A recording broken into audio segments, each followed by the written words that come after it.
Her gece zihninizde bir film oynuyor. Ancak farkında bile olmuyoruz. Peki, bu filmin türünü sizin belirleyebileceğinizi söylesem? Bazı rüyalar size önemli mesajlar veriyor olabilir. Bazıları ise yalnızca bilinçaltının oyunları. Ama ya bazı rüyalar geleceği gösteriyorsa? Gördüğünüz rüya yalnızca bir rüya mı, yoksa bir uyarı mı? Bugün bu sorunun cevabını birlikte keşfedeceğiz. Hepinize iyi seyirler. Like and subscribe.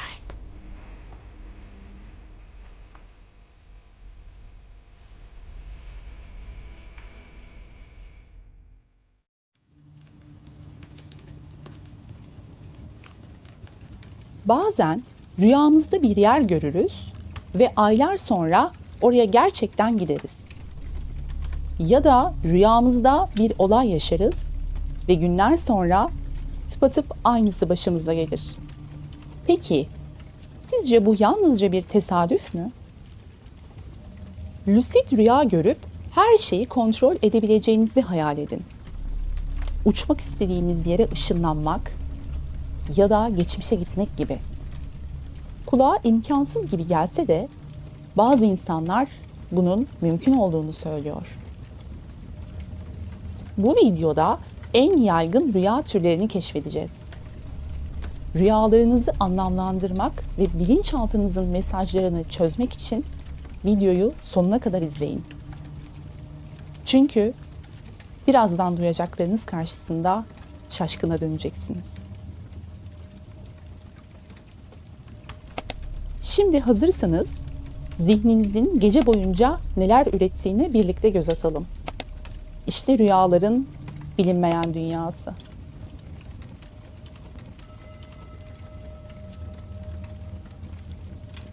Rüya türlerinden ilki bilinçaltı rüyalar. Bu rüyalar zihninizin size fısıldadığı sırlardır.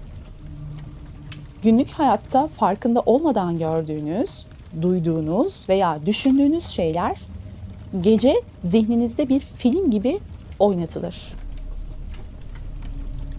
Örneğin gün içinde biriyle tartıştınız. Gece o kişiyi rüyanızda agresif bir şekilde görebilirsiniz. Aslında bu zihninizin çözmeye çalıştığı bir konudur. Bilinçaltı rüyalar genellikle duygularımızı yansıtır ve farkında olmadığımız korkularımızı açığa çıkarır. Psikologlar rüya sembollerinin kişiye özel olduğunu söyler. Yani gördüğünüz her şeyin sizin için bir anlamı olabilir. Bir diğer rüya türü lucid, yani bilinçli rüyalar. Bu rüyalar zihnin kontrolü ele geçirdiği anlardır. Bilinçli bir şekilde rüyanın içinde olduğunuzu fark edersiniz. Örneğin bir rüyanın tam ortasında "Bir dakika ya, bu bir rüya, şu an uyanık değilim" dediğiniz oldu mu hiç? Eğer cevabınız evetse, lucid rüyayı deneyimlemiş olabilirsiniz. Lucid rüya gören kişiler uçabilir, istedikleri mekana ışınlanabilir veya bilinçaltının derinliklerine inebilir. Bilim insanları bu tür rüyaların beynin aktivitesini arttırdığını ve yaratıcılığı geliştirdiğini söylüyor. Bazı insanlar lucid rüya sırasında astral seyahat yaptığını ve bilinçlerini farklı boyuta taşıdıklarını iddia ediyorlar. Lucid rüya için ayrıca detaylı bir video yapacağız. Diğer bir rüya türü kehanet rüyalar. Yani geleceği gösteren rüyalardır. Bazen bir rüya görürsünüz ve günler sonra aynısını yaşarsınız. Peki bu nasıl mümkün olabilir? Tarihte birçok kişi yaşanacak olayları önceden rüyalarında gördüklerini iddia etmiştir. Daha önceki bir videoda verdiğim çarpıcı örneği burada bir kez daha verelim. Örneğin Amerika Birleşik Devletleri'nin 16. Başkanı Abraham Lincoln 15 Nisan 1865'te uğradığı bir suikast sonucu hayatını kaybediyor. İlginç olan ise bu suikastten bir süre önce ölümünü rüyasında gördüğünü söylemesidir. Bilim insanları bu tür rüyalara tesadüf dese de bazı araştırmalar bilinçaltımızın geleceği tahmin edebileceğini öne sürüyor. Gördüğünüz gibi bilinçaltı gerçekten enteresan bir yer. Bu tür rüyalar özellikle dejavu hissiyle bağlantılı olabilir. Bir şeyi daha önce yaşamış gibi hissettiğinizde belki de onu rüyanızda çoktan görmüş olabilirsiniz. Diğer rüya türü astral rüyalar. Bazen rüyalar o kadar gerçekçi olur ki sanki başka bir boyuttaymış gibi hissedebilirsiniz. İşte bu tür rüyalar astral rüyalardır. Bazı insanlar rüyalarında bedenlerinden ayrıldıklarını ve etraflarına yukarıdan baktıklarını anlatırlar. Hatta bazıları uyurken bilinçli olarak bedenlerini terk edip farklı yerlere gittiklerini söylerler. Astral rüyaların ölümden sonraki yaşamla ilgili bazı ipuçları verdiğini söyleyenler de var. Kimileri bunun yalnızca bir beyin aktivitesi olduğunu savunurken, kimileri ise bunun ruhun gerçek yolculuğu olduğunu düşünüyor. Hatta CIA'nin gizli belgelerinde astral seyahat deneyleri yapıldığı iddia ediliyor. Hükümetler bile bu konuyu araştırıp bir takım deneyler yaptıysa, belki de sandığımızdan çok daha ötesi var. Ve bu astral konusu gerçekten üzerinde durmaya değer. Ki biz de zaten bu kanalda ilerleyen videolarda bu konunun derinliklerine inmeye devam edeceğiz. Ve astral ile ilgili detaylı videolar yapacağız. Şimdi rüya türlerini incelemeye devam edelim. Bir diğer rüya türü tekrarlayan rüyalar. Aynı rüyayı defalarca görmek yalnızca bir tesadüf mü?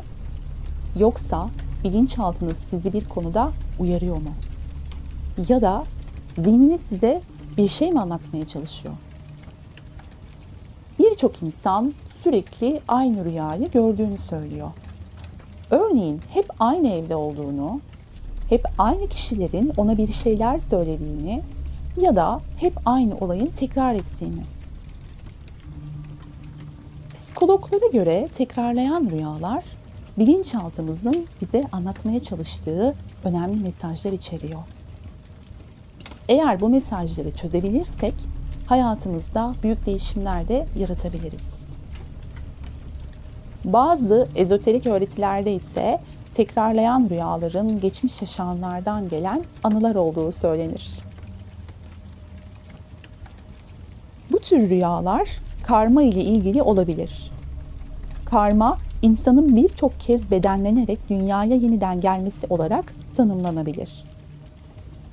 Eski yaşamlarınızdan birinde rüyanızda devamlı gördüğünüz o evde yaşamış ya da o sokakta büyümüş olabilirsiniz. Her durumda bu tür rüyaların dikkate alınması gerekir.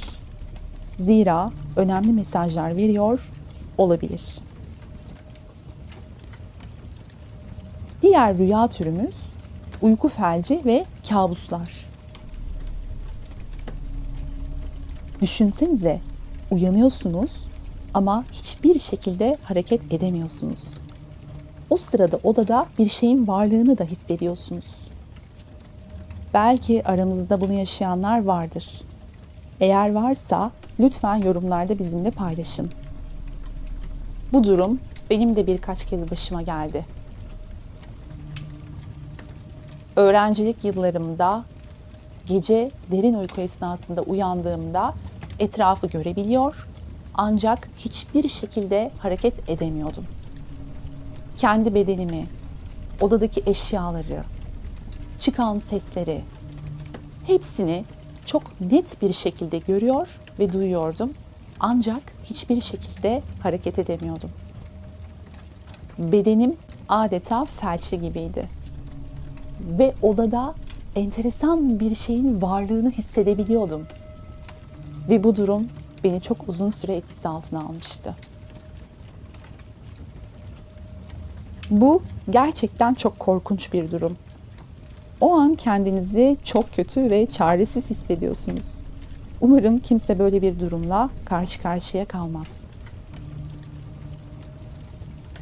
Bazı insanlar uyku felci sırasında odalarında gölgeler gördüklerini ve üzerlerine çöken bir baskı hissettiklerini anlatırlar. Bu yalnızca beynin bir yanılsaması mı bilinmez. Ancak böyle bir gerçek var. Bilimsel olarak uyku felci beyin ile kaslar arasındaki bağlantının kısa süreli olarak kopması şeklinde açıklanabilir. Ancak dünya çapında binlerce insan bu deneyimi doğaüstü bir olay olarak yorumluyor. Gerçekten hatırladıkça içim ürperiyor. Bazı inanışlara göre ise uyku felci sırasında ruhumuz bedenimizden çıkmaya çalışıyor. Ancak bir şey onu engelliyor. Bu gerçekten bilinçaltımızın bir oyunu mu, yoksa başka bir boyutla teması mı? Burada da yorumu sizlere bırakıyorum. Bu konuyu da yine isterseniz daha sonra detaylı bir şekilde ele alırız. Kendi deneyimlerimizi paylaşır ve bunları birlikte yorumlarız. Lütfen görüşlerinizi yorumlarda yazın. Tüm bunların yanında aslında rüyalar genel olarak amaçsız ve amaçlı rüyalar şeklinde iki ana grupta incelenir. Amaçsız rüyalar psikolojik ve maddi kökenli rüyalardır. Gün içerisinde oluşan acı ya da heyecan verici olaylardan veya fiziksel rahatsızlıklardan kaynaklanır. Peki bu rüyalar nasıl oluşur? Uyku halindeyken serbest olan ruh, beden uyanırken bedenle bağlarını güçlendirmeye başlar. Dolayısıyla serbest şuur hali bağlı şuur haline dönüşmeye başlar ve uyanma gerçekleşir. Ruh artık serbest halden bağlı hale gelmiştir. Bu tür rüyalar ya uyumak ya da uyanmak üzereyken görülür. Bu süre saniyeler kadar kısa anlar olduğundan bu tür rüyalar bu kısacık anlarda görülür. Bütün dikkatimiz gün içerisinde yaşadığımız ve bizi oldukça etkileyen o olayda olduğu için bunlara ait bir takım imgeler parazit bir şekilde dikkat alanına kayar. Ancak genellikle eksik bir biçimde kayar. Dolayısıyla da bu tür rüyalar karışık, dağınık, anlamsız ve amaçsız rüyalar şeklinde kendini gösterir. Fakat bu rüyaların karmaşık ya da anlamsız görünmesi onların analiz edilemeyeceği anlamına elbette ki gelmez. Amaçlı rüyalar ise bilgilendirici ve uyarıcı rüyalardır. Bu tür rüyalara haberci rüyalar da denir. Yani amaçsız rüyalar araya karışmış bir takım parazit ve gelişigüzel titreşimlerin ürünüyken amaçlı rüyalar bir amaç içeren haberci rüyalardır. Amaçsız rüyalarda fizyolojik ve duygusal durumlar etkiliyken amaçlı rüyalarda bunların etkisi yoktur. Amaçsız rüyalar tam olarak uyuma ya da uyanma anında oluşurken amaçlı rüyalar uykunun her aşamasında görülebilir. Amaçsız rüyalar beynimizdeki hesapsız ve amaçsız etkilerin yüzeysel ve gelip geçici izlerine bağlı olduklarından açık ve net değil, karmaşık, çabuk unutulan ve ruhta hiçbir derin etki bırakmayan rüyalardır. Amaçlı rüyalar ise bazen aylarca, hatta yıllarca unutulmazlar. Çünkü bunlar özel bir amaç, dikkat ve özenle ruh tarafından beyne işlenmiştir. Rüyaların oluşmasında elbette ki bilinçaltının etkisi çok büyüktür. Ancak rüyaların tek kaynağı bilinçaltıdır diyemeyiz. Rüyalar bazen de uyku esnasında içinde bulunduğumuz fiziki ortamdan gelen ses, ışık gibi uyaranlardan da kaynaklı olabilir. Bazen de o an çektiğimiz fiziksel ağrı ve acılar da gördüğümüz rüyalarda etkilidir. Kullandığımız ilaçlar da vücudun kimyasal yapısını değiştirdiğinden bu etkiden doğan rüyalar görmek de mümkündür. Bazı rüyalar ise telepatik etkiyle görülür.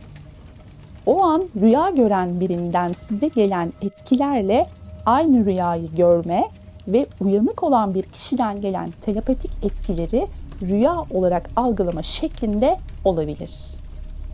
Bunlar parapsikolojik ya da metapsişik rüyalar sınıfına girer. Bir de spatyum kökenli rüyalar vardır.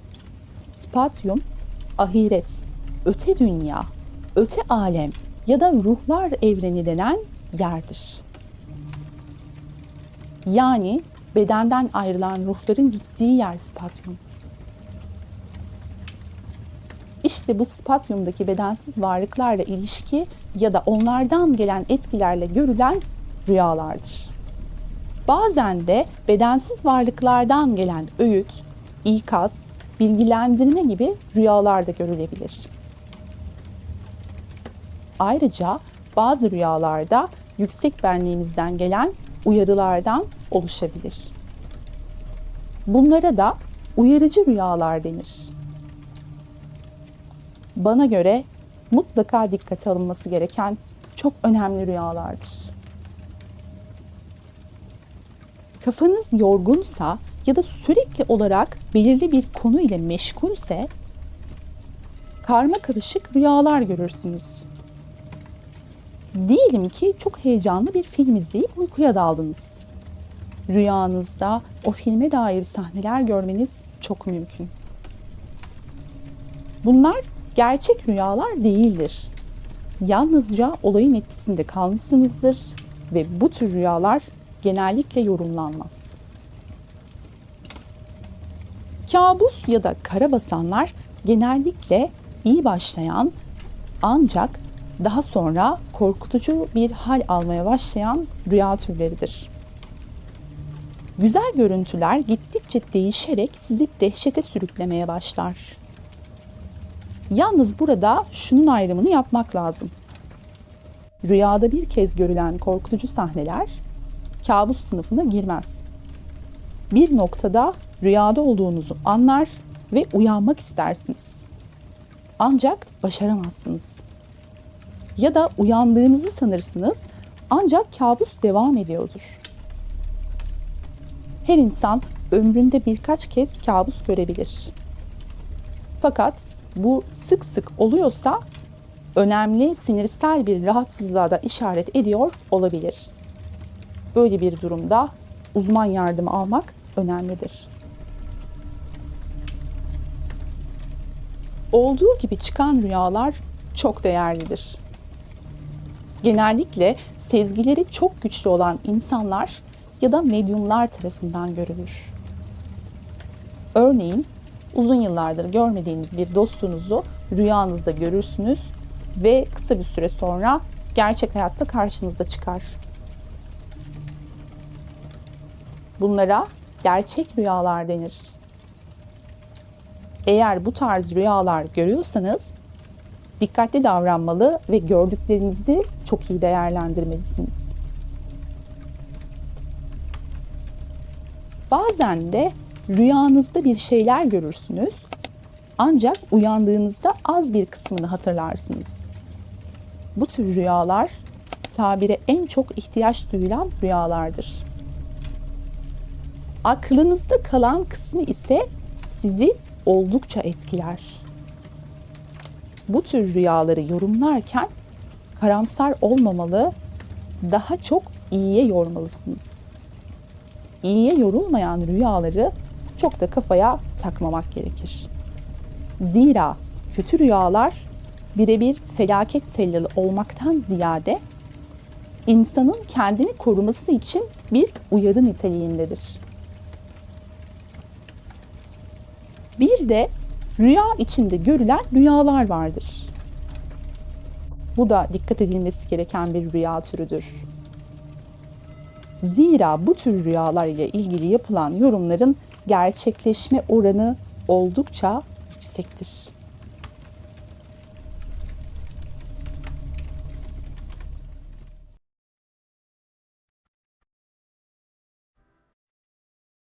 Evet arkadaşlar, bu videoda rüya türlerine bir giriş yaptık.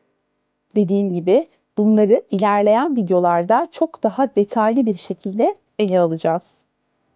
Videoların devamının gelmesini istiyorsanız videoyu beğenmeyi, kanala abone olmayı ve bildirimlerinizi açmayı unutmayın. Bir sonraki videoda görüşene dek hoşça kalın. Like and subscribe.